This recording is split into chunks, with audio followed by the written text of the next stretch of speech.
किसी ने बड़े कमाल की बात कही है कि शब्द और सोच दूरियां बढ़ा देते हैं। इस दुनिया में कभी हम समझ नहीं पाते और कभी हम दूसरों को समझा नहीं पाते। नमस्ते दोस्तों, मैं हूं आरजे कार्तिक। एक बड़ी छोटी सी कहानी है पुराने जमाने की, एक घनघोर जंगल की, जिसके अंदर इच्छा पूर्ति वृक्ष था।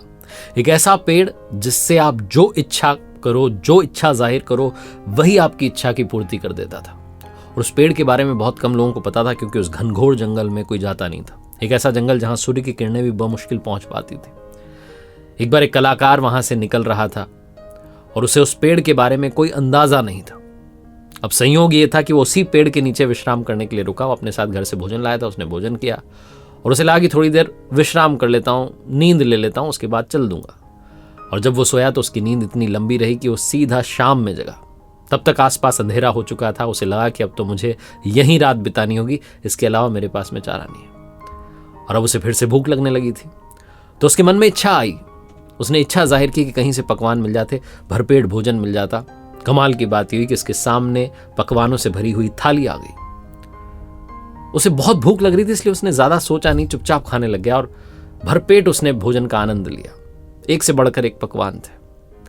जब उसने भोजन कर लिया तो उसके मन में एक और इच्छा आई कि कहीं से कुछ पीने को मिल जाता। उसके सामने शरबत के 2 बड़े बड़े ग्लास आ गए। वो बहुत खुश हुआ, उसने शरबत भी पी ली। उसने ये भी नहीं सोचा कि सब आ कहां से रहा है। उसके मन में एक और इच्छा आई कि जब इतना सब कुछ हो ही रहा है तो कहीं से एक तकिया आ जाता, सिरहाने लगा लेता। ऐसे पेड़ के यहाँ आराम करने में दिक्कत आ रही है। उसकी आंखों के सामने कमाल ये हुआ कि एक तकिया भी आ गया। उसने तकिए को अपने सिरहाने रख लिया और सिरहाने रखने के बाद वो जब विश्राम करने लगा, लेटा वहां पर, तो बस ये सोचने लगा कि ये सब हुआ कैसे। उसके दिमाग ने अब काम करना शुरू किया कि मैंने सिर्फ सोचा और खाना आया कैसे, शरबत आई कैसे, तकिया आया कैसे, कहीं यहां पर कोई भूत तो नहीं है। बस उसके मन में कि इच्छा है कि बात आई और सच में वहां भूत आ गया। जैसे ही उसने भूत को देखा तो उसके मन में पहला विचार यही आया कि कहीं भूत मुझे खा ना जाए, क्योंकि इसीलिए इसने मुझ तक शरबत पहुंचाई, खाना पहुंचाया, पकवान पहुंचाया, तकिया पहुंचाया। बस उसने सोचा और भूत ने उसे खा लिया, क्योंकि वो इच्छा पूर्ति वृक्ष था। जो सोचो वैसा ही वहां पर होने लगता था। ये कहानी उस कलाकार की, उस इच्छा पूर्ति वृक्ष की, उस जंगल की नहीं, आपकी और हमारी है। हमारा दिमाग इस दुनिया का सबसे बड़ा इच्छा पूर्ति वृक्ष है। लेकिन कमाल की बात यह है कि हम हमेशा नकारात्मक सोचते हैं और वैसा ही घटने लगता है। बारिश हो रही होती है तो हम ये सोचते हैं कहीं बीमार ना पड़ जाएं, और फिर बीमार पड़ जाते हैं। जब हमारा व्यापार शुरू करते हैं, बिजनेस शुरू करते हैं, तो मन में एक थॉट आता है कि घाटा ना हो जाए, घाटा भी होने लग जाता है। नौकरी में जाते हैं तो लगता है कहीं बॉस ना डांट दे, बॉस भी डांटने लग जाता है। हम हमेशा उल्टा ही सोच रहे होते हैं कि कहीं बच्चा ना गिर जाए, बच्चा गिर जाता है, उसे चोट लग जाती है।